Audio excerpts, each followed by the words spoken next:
प्रकृति का जो नियम है कि वो हमेशा बदलाव होता रहता है, एक स्थिति से दूसरी स्थिति की तरफ जाया करती है। ठीक उसी प्रकार समाज के अनुरूप जो जिस समय जिस विधि की आवश्यकता होती है उसी के अनुरूप उसी के अनुसार ही नया विधि और नया कानून लागू होता रहता है। इसी प्रकार जैसा कि रजनीश वर्सेस नेहा के मामले में जो माननीय उच्चतम न्यायालय ने जो नया सिद्धांत प्रतिपादित किया है उसी के आधार पर पूरे भारतवर्ष में वो विधि व्यवस्था जो कानून आज भी लागू हुआ है। आज के विषय में और आज के वीडियो में हम ये डिस्कस करेंगे क्या किसी भी समय क्या किसी भी परिस्थिति में जो माननीय न्यायालय जो आदेश पारित करती है क्या उसमें पति की जो इनकम है, क्या उसकी नौकरी है या उसकी जो आय के संसाधन है, उसकी जो मॉनेटरी एक जो रकम जो एक अमाउंट है क्या वही कंसीडर करती है या किसी इसके अलावा कोई और चीज़ भी या और तथ्य भी माननीय न्यायालय जो उसमें निष्कर्ष निकालती है मेंटेनेंस का ऑर्डर पास करते समय। नमस्कार, मैं हूं Brajnandan, advocate and legal consultant. स्वागत है आपका एक बार और आपके अपने इस चैनल पे।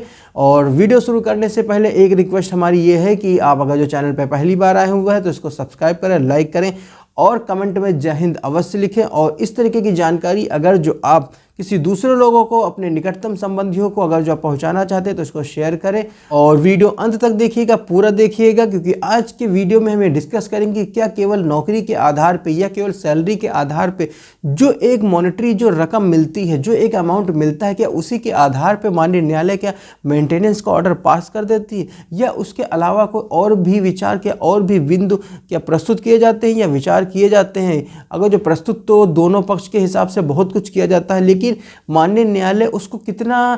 कंसीडर करती है, कितना उसको सुनती है, ये तथ्य अति आवश्यक है। तो उसी के आधार पे आज हम ये चर्चा करेंगे क्या किसी जो उसके तथ्य है उसके व्यक्ति के आधार पे उस हस्बैंड के परिवार में जो उसकी निर्भरता क्या है, उसके कितने फैमिली मेंबर उसके आधार पे, उसकी सैलरी के आधार पे उस पर वो डिपेंडेंट हैं। क्योंकि 2021 के पहले पूर्व में केवल उसके ये देखा जाता था कि हस्बैंड इतने रुपए कमा रहा है और वो इतने रुपए कहाँ कहाँ खर्चा कर रहा है, कितना उसके ऊपर बर्डन है, ये कभी कंसीडर नहीं किया जाता। लेकिन नेहा वर्सेस रजनीश के मामले में 2021 के बाद से जो कि उच्चतम न्यायालय द्वारा प्रतिपादित सिद्धांत है जो पूरे भारतवर्ष में लागू है और आज के समय में ये देखा जाता है और विचार किया जाता है कि हस्बैंड की जो इनकम है वो है तो बहुत ज़्यादा, लेकिन उसके पास उसके खर्चे कितने हैं, उसके संसाधन कितने हैं, कितना उसके ऊपर बर्डन है, ये चीज़ भी कोर्ट अब कंसीडर करने लगी। जो उच्चतम न्यायालय द्वारा जो प्रतिपादित सिद्धांत है कि अपनी जो आय का और अपने खर्चों का ब्यौरा विद एफिडेविट के साथ में माननीय न्यायालय के समक्ष यानी कि जो विचारण न्यायालय उसके समक्ष आप प्रस्तुत करेंगे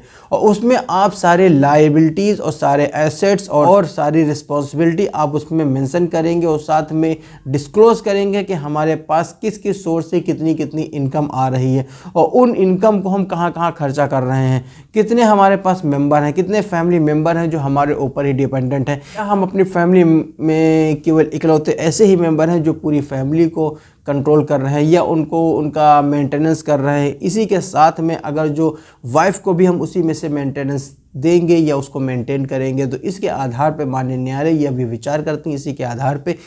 ये निर्णय देते समय अवश्य विचार करती हैं। क्योंकि ये चीज़ अवश्य देखती है कि अगर जो हस्बैंड के घर से अगर जो पत्नी अगर जो अपने मायके गई है वो कब गई है, किस दिन से गई है, अगर जो वहाँ रह रही है तो वहाँ क्या काम कर रही है, क्या उसका आय का साधन है। क्योंकि मामला अब कोर्ट में आ गया है तो इसी के आधार पे जो खर्चे जो हैं और अधिक बढ़ जाएंगे, क्योंकि लिटिगेशन फीस वो अलग से इसके ऊपर बर्डन रहेगा, काउंसिल की फ़ीस वो भी बर्डन रहेगा। तो इन सब सारे बर्डन को वो कलेक्ट कहाँ से करेगी, उसके पास कहीं ना कहीं सोर्स ऑफ इनकम होगा जो वो नहीं बताएगी। तो इसी तथ्य को आपको पता लगाना है और ये कंसीडर करते हुए माननीय न्यायालय के समक्ष प्रकाश में लाके माननीय न्यायालय के समक्ष आपको रखना है। क्योंकि जब आप सारे तथ्य और सारे फैक्ट आप माननीय न्यायालय के समक्ष आप प्रस्तुत करेंगे तो माननीय न्यायालय अब ये विचार करेगी कि पत्नी अपने जो मायके गई है वो कब गई थी, कितने दिन मायके में रही है, और अगर जो हस्बैंड एंड वाइफ का किसी तथ्य को, किसी बात को लेकर अगर जो कंप्रोमाइज़ हुआ है तो उस कंप्रोमाइज़ की अब लीगल एंटिटी क्या है, क्या उस कंप्रोमाइज़ या वो जो अनुबंध पत्र जो तैयार किया गया क्या उसी के हिसाब से जो दोनों पक्ष वो निवास कर रहे हैं अथवा नहीं निवास कर रहे हैं। अगर जो दोनों में डिवोर्स हो गया है तो डिवोर्स होने के बाद उनका स्टेटस क्या है, क्या पत्नी ने दोबारा शादी कर ली है या नहीं की है। अगर जो नहीं की है तो उसको मेंटेनेंस के लिए लायबिलिटी तो बनती है। अगर जो उसने रीमैरिज कर लिया है, किसी और के साथ अपना जीवन यापन कर रही है, तो यहाँ पे फिर उसके पास मेंटेनेंस लेने का कोई औचित्य, कोई भी अधिकार बिल्कुल भी नहीं रहता है। और इसके साथ में फिर भी जो ये एलिगेशन रहता है पत्नी का कि हम इतने दिन ससुराल में रहे और यहाँ गए, और फिर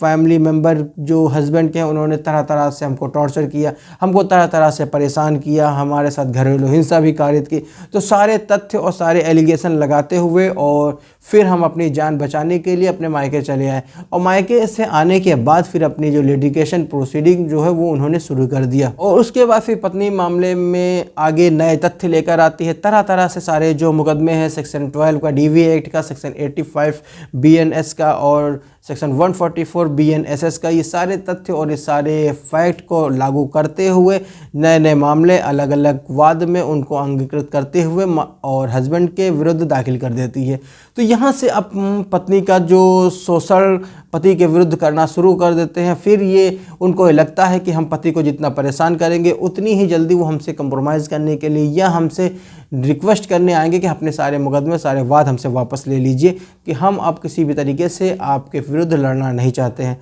जो भी मामला फिर आगे कोर्ट में जाके फिर कंप्रोमाइज़ तक पहुंचता है। लेकिन इस तथ्य को जानते हुए भी, इस तथ्य को पता होते हुए भी कि जब हस्बैंड की गलती कोई नहीं भी होती, सारी गलती अगर जो पत्नी की भी होती, फिर भी कोर्ट भी अभी कंसीडर करती है कि मेंटेनेंस के मामले में जितना उसका यूज़ होता है उससे ज़्यादा उसका मिसयूज़ होता है, क्योंकि फिर तरह तरह से और अपने तरीके से पत्नी प्रताड़ित करना शुरू कर देती है, उसके विरुद्ध तरह तरीके से नए नए वाद करती है, फिर उसमें नए नए मुकदमे में दाखिल करके उनको परेशान करना शुरू कर देती है। लेकिन इन सब तथ्यों के आधार पे, इन सब फैक्ट के आधार पे जो एक मामला निकल के सामने आता है, उसमें माननीय न्यायालय ने ये विचार किया है कि हस्बैंड का स्टेटस क्या है, उसकी लीगल एंटिटी क्या है, वो कितने रुपए तक कमाता है, उसके कमाने के बाद भी उसके ऊपर खर्चे कितने हैं, वो उसके जो परिवार में जो सदस्य कितने हैं और उन सदस्य कितने उसके ऊपर निर्भर हैं। इन्हीं सब तथ्यों के आधार पे नेहा वर्सेस रजनीश जो कि 2021 का मामला है, उसके बाद जो ये प्रतिवर्तित जो सिद्धांत है, जो नए कानून जो लागू हुए हैं हमारे पूरे भारतवर्ष में, उसी के आधार पे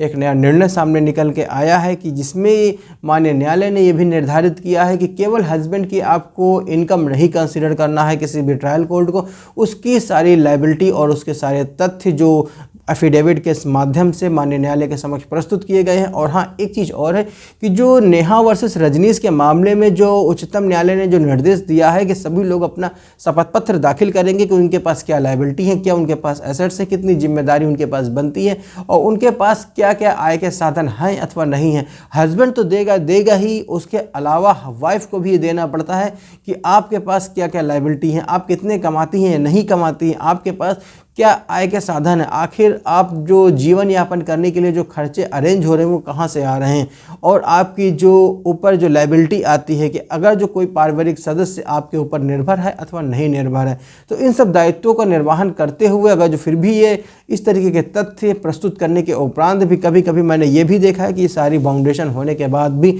हस्बैंड हो चाहे वाइफ हो, वो भी अपने जो शपथ पत्र यानी कि एफिडेविट में गलत इन्फॉर्मेशन भी दे देते, लेकिन ये जानकारी उनको नहीं है कि गलत जानकारी विद भी एफिडेविट के साथ में माननीय न्यायालय के समक्ष प्रस्तुत करना बहुत ही बड़ा दंडनीय अपराध है। इसके अतिरिक्त उसके विरुद्ध भी अलग से आपराधिक मुकदमा दर्ज करके उसके विरुद्ध भी ट्रायल चलाया जा सकता है। लेकिन इन सब की परवाह न करते हुए कई तथ्यों में मैंने देखा हुआ है कि लोग उसमें गलत एफिडेविट भी दाखिल कर देते हैं,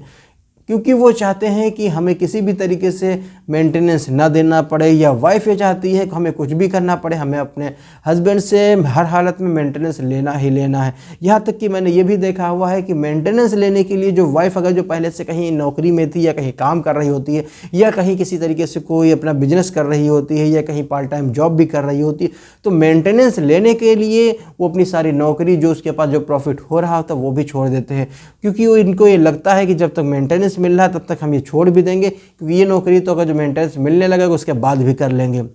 तो इन्हीं तथ्यों को आधार पे देखते हुए आज के समय में अगर जो कि इस तरीके की समस्या निकल के आनी है, तो उसमें आपको सबसे पहले जो एफिडेविट देना है वो बिल्कुल सत्य देना है, बिल्कुल सही देना है। किसी भी तरीके से कोई भी झूठे तथ्य, झूठे फैक्ट माननीय न्यायालय के समक्ष आपको प्रस्तुत नहीं करने हैं। आज का वीडियो इतना ही है, यहीं तक है। मिलते हैं किसी और एक वीडियो में एक नई जानकारी के साथ। और अगर जो आपने वीडियो अंत तक देखा है, पूरा देख ही लिया है, तो उसको लाइक करें, सब्सक्राइब करें और कमेंट में जय हिंद अवश्य लिखें। मिलते हैं किसी और एक वीडियो में एक नई जानकारी के साथ में। तब तक हंसते रहिए, मुस्कुराते रहिए और हाँ, वीडियो अंत तक देखने के लिए प्रेम पूर्वक धन्यवाद। जय हिंद।